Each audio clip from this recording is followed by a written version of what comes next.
Chicken marination শুরু করেছি। নিয়েছি প্রায় ওই ৬০০ ৬৫০ মতো চিকেন।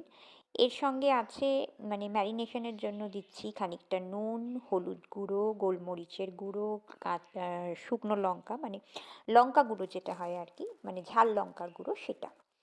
আর দিয়ে দিচ্ছি টক দই, সামান্য পরিমাণ তেল এতে পড়বে, আর তার সঙ্গে আদা আর রসুন বাটা দিয়ে ভালো করে ম্যারিনেশন করব প্রায় ১ থেকে সোয়া ঘন্টা। যতক্ষণ ম্যারিনেশনের সময় দিতে পারবে ততটাই ভালো।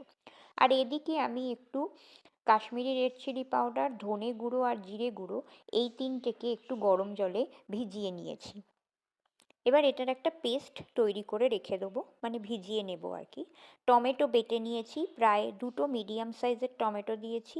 এই পেঁয়াজগুলো গোটা গোটা থাকবে। পেঁয়াজ খানিকটা কেটে নিয়েছি, আর আদা রসুন পেস্ট থাকবে। ফোড়নে দিয়ে দেব গোটা গরম মশলা, একটা জয়িত্রী আর তেজপাতা।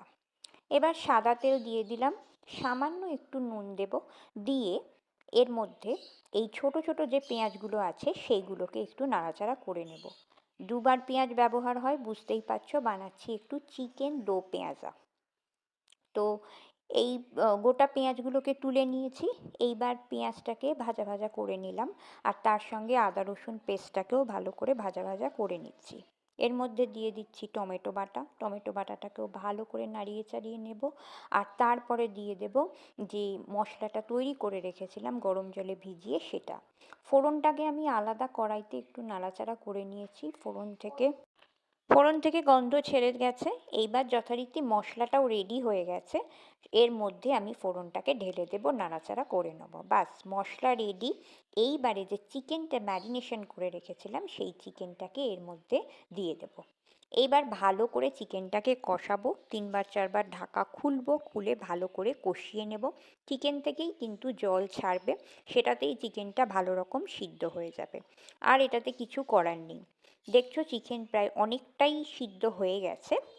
এইবার যে পেঁয়াজগুলো গোটা গোটা পেঁয়াজগুলো ভেজে রেখেছিলাম সেগুলো এর মধ্যে দিয়ে দেব। এতে কিন্তু আমি জল ব্যবহার একদমই করব না। সামান্য পরিমাণ যদি মনে হয় একটু ঝোলের দরকার পড়ে তাহলে দিতে পারো, এর বাইরে জল দেবার কোনো প্রয়োজনীয়তা নেই। তো দ্যাটস ইট। এইটাই মোটামুটি আমার চিকেন দো পেঁয়াজা প্রায় রেডি।